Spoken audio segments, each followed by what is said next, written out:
লোক আল্লাহ নবীর কাছে এসে বলল, হে আল্লাহর রাসূল, আল্লাহর কাছে এই পৃথিবীতে যত পাপ মানুষ করে কোনটা সবচেয়ে বড় পাপ?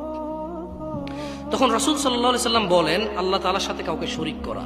সবচেয়ে বড় পাপ কোনটা? সবচেয়ে বড় পাপ কোনটা?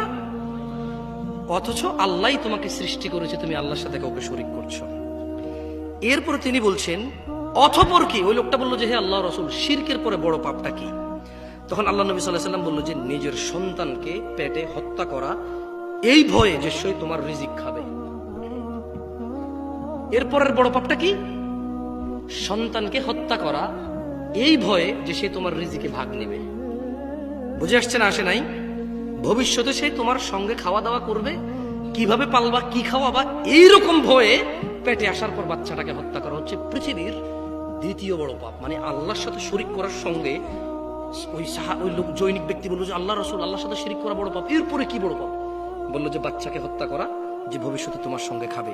তখন লোকটি বলল, হে আল্লাহর রাসূল, এরপরে বড় পাপ কি? বললো যে, তোমার প্রতিবেশীর সাথে জিনা করা। আপনি বুঝছেন, শিরকের মতো বড় পাপের পাশাপাশি এই জিনার পাপ আসছে, প্রতিবেশীর সাথে জিনা করা। বলেন তো সবচেয়ে বড় পাপ কি? দ্বিতীয়, কেন হত্যা করে? তৃতীয় অপরাধ কি? কার সাথে? কার সাথে? আল্লাহ তাআলা কোরআনুল কারীমে ব্যভিচারের কঠিন নিন্দা করেছেন। তিনি বলেছেন, ওয়ালা তাকরাবুজ জিনা ইন্নাহু কানা ফাহিশাতান ওয়া সাআ সাবিলা। হে ঈমান তোমরা যারা নিয়ে এসেছো, তোমরা জিনা ব্যভিচার নিকটবর্তী হইও না। এটা করিও না তো অনেক দূরে, আগে তো আসবা তারপরে করবা, তুমি আসিও না এর কাছে। তার মানে জিনা করতে নিষেধ করা হয় না, আসলে জিনার কাছে যেতে নিষেধ করছে, করা তো অনেক দূরে, বুঝছেন নি?